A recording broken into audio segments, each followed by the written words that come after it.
আসসালামু আলাইকুম। আবার চলে আসলাম নিহাল রাইম ব্লগ থেকে, যেটা একটা ব্লগ থেকে চলে আসলাম। আজকে আপনাদেরকে দেখাবো কিভাবে পেঁয়াজ এবং ডাল ব্লেন্ডার করে সেটা আজকে আপনাদের সাথে শেয়ার করব। এই দেখতে পাচ্ছেন এখানে প্রায় এই 2.5 কেজি মতো পেঁয়াজ হবে। এখানে এগুলো সব আমি ধুয়ে কুচি করে কেটে নিলাম। আর এখানে একটু ডাল নিলাম, এখানে প্রায় 1 পাবা। ডালগুলো আমি ভালো করে ভিজিয়ে নরম করে নিলাম। এখন আমি এগুলো ব্লেন্ডার করব। এই তো দেখতে পাচ্ছেন ব্লেন্ডার, এগুলো আমি এখন ব্লেন্ডার করব। এখন কিভাবে যে ব্লেন্ডার করে সেটা আমি আপনাদের সাথে শেয়ার করব। এখন আমি কারেন্টের সুইচটা দিয়ে দিলাম। এই তো এখন আমি এই তো দেখতে পাচ্ছেন এখানে আমি কিছু পেঁয়াজ নিয়ে ফেলবো। একদম পুরা নিয়ে নেবো। নিয়ে আমি এখানে একটু পানি নিলাম, একটু পানি ছাড়া কিন্তু ব্লেন্ডিং হবে না। অল্প করে আমি একটু পানি দিয়ে দিলাম। পানি দিয়ে হচ্ছে যে কাঁচা হয়েছে, পেঁয়াজ দিয়ে দিলাম। এখন আমি এখানে ঢাকনা দিয়ে চেপে দিলাম। এখন আমি এটা ব্লেন্ড করলাম।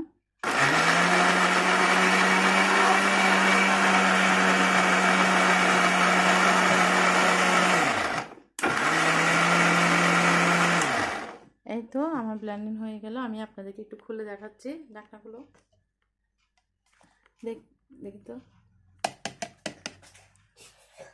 দেখতে পাচ্ছেন কিভাবে ব্লেন্ডিং হয়ে গেল।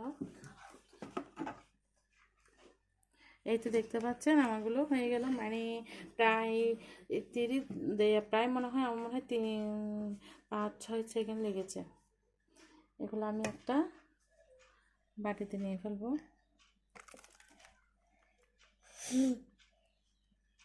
এইভাবে করে আমি আবার ওখানে পেঁয়াজ দিয়ে দিব।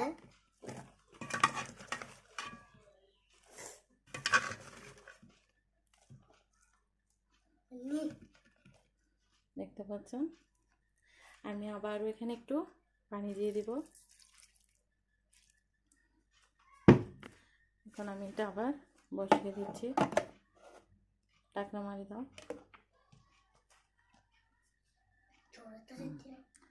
এখন আমি স্টার্ট করতেছি। এটা দেখতে পাচ্ছেন প্রথমে একটু স্লো,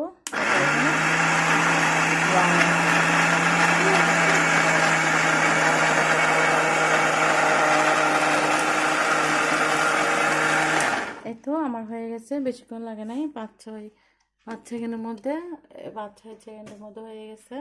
এইভাবে করে আমি সবগুলো পেঁয়াজ ব্লেন্ডার করে নিচ্ছি। এখন আমি ডালগুলো ব্লেন্ডার করব। এই তো ডালগুলো সব আমি এখানের মধ্যে নিয়ে নিয়েছি। এখানে বেশি হবে না, 1 পাওয়া নিয়ে করতেছি আমি। এখন এগুলো আমি ব্লেন্ডার করে নিই, তারপর আমি আপনাদেরকে দেখাচ্ছি।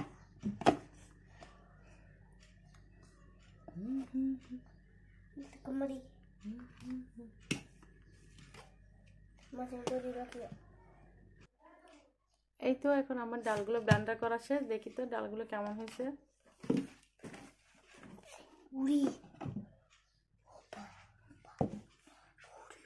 এই তো রমজান উপলক্ষে তো পেঁয়াজও খেতে হবে, তো পাটাতে বসে অনেকক্ষণ করতে অনেক সময় লাগবে, তাই একেবারে ব্লেন্ডারে করে নিলাম। দেখতে পাচ্ছেন আমি এগুলো একটা বাটিতে ঢেলে নিই। এই তো দেখতে পাচ্ছেন আমার পেঁয়াজগুলো ব্লেন্ডার হয়ে গেছে। এখন এখানে আমি 2টা বাক্সের মধ্যে রেখে দিচ্ছি। এখন আমি রমজানে অনেক রাতে রান্না করতে হয় অনেক সময় আমাদেরকে, তাই আমি করে রাখলাম। আর এদিকে আমি পেঁয়াজও বানানোর জন্য ডালটা করে নিলাম। এই তো দেখতে পাচ্ছেন, এই তো কি সুন্দর হয়েছে।